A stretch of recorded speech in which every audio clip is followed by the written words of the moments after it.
Hello everyone and welcome back to the channel. Have you ever wondered what is the real meaning behind tarot? Beyond fortune-telling and mystical imagery, the tarot, especially its Major Arcana group of cards, is a mirror of the human soul. It tells the story of life itself, our separation from divine consciousness, our descent into material existence, and our long return home, wiser, more loving, and whole again. Before we dive into the meaning of tarot, let's take a moment to understand what the tarot really is and where it came from. The tarot is one of the most mysterious games in human history.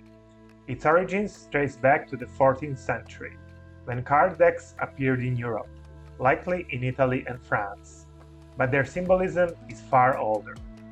Many researchers believe the imagery was inspired by Hermetic philosophy, Kabbalah, alchemy, and early Christian mysticism.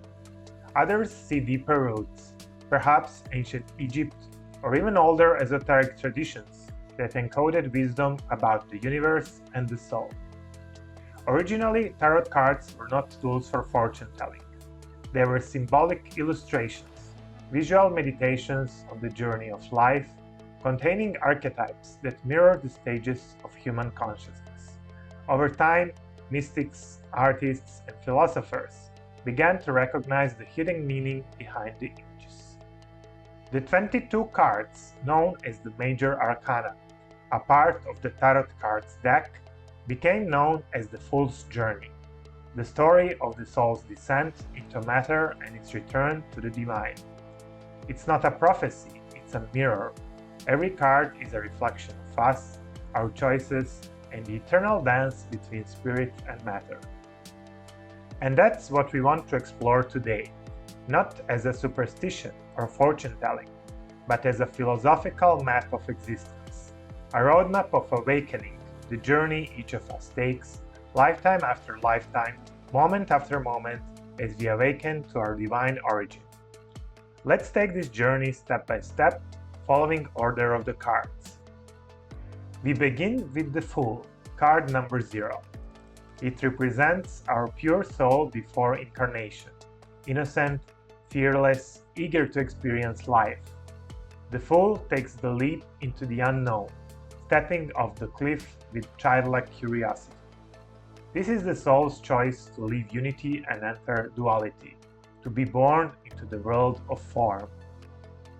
The Fool meets the Magician, the masculine principle, the spark of creation. The Magician channels divine energy into manifestation. He points to the heavens and to the earth, reminding us, as above, so below. Here we discover that we too are creators, shaping reality through intention and will. Next appears the High Priestess, the feminine principle, intuition, receptivity, and sacred wisdom.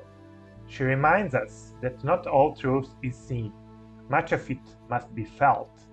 Together, the Magician and the High Priestess represent the balance of active and receptive forces, the divine polarity that brings all things into being.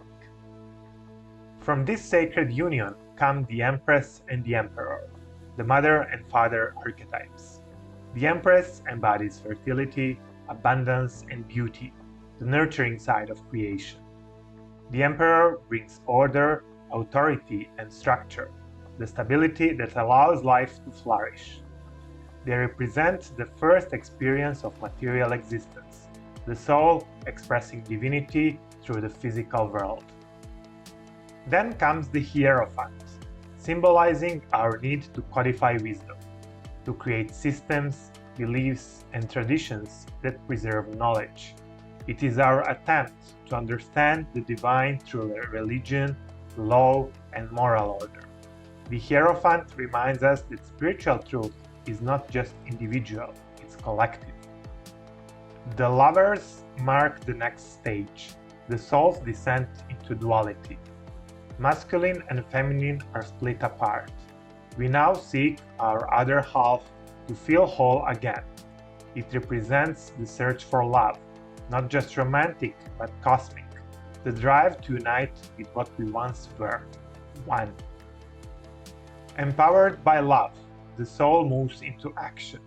The chariot is the celebration of willpower and victory, the time in life when we feel unstoppable. We master the outer world, achieve success, and believe we are in control. But soon, life will show us that control is temporary. After triumph, we meet strength. It's not the power to dominate, but the courage to face our inner fears, doubts, and instincts. True strength is gentle, born from compassion and self-control. It is the soul learning that mastery begins within. Now we withdraw from the world. The hermit turns inward, seeking truth in solitude. He carries the lamp of wisdom, the light we find only in silence. After all the noise and victories, the soul begins the journey within, spiritual awakening. At the center of the tarot, the Wheel of Fortune reminds us that life moves in cycles.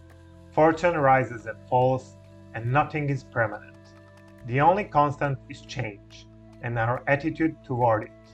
It's a call to detach, to flow with life rather than fight it. Justice restores equilibrium.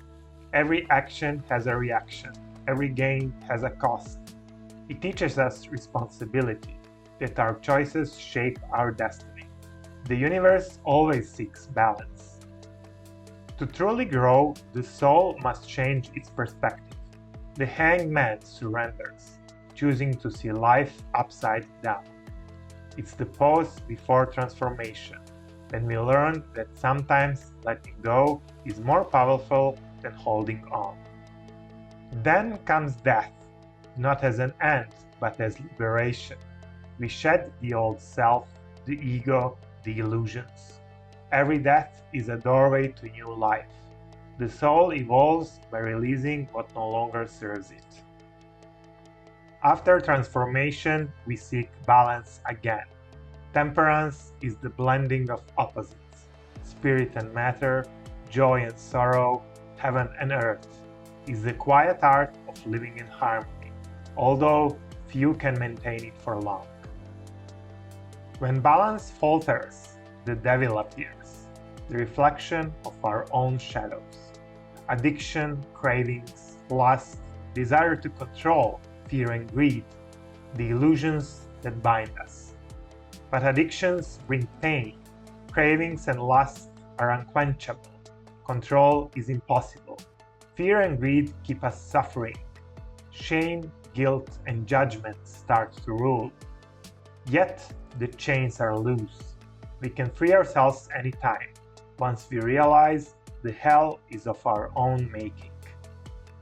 When we refuse to change, the universe steps in.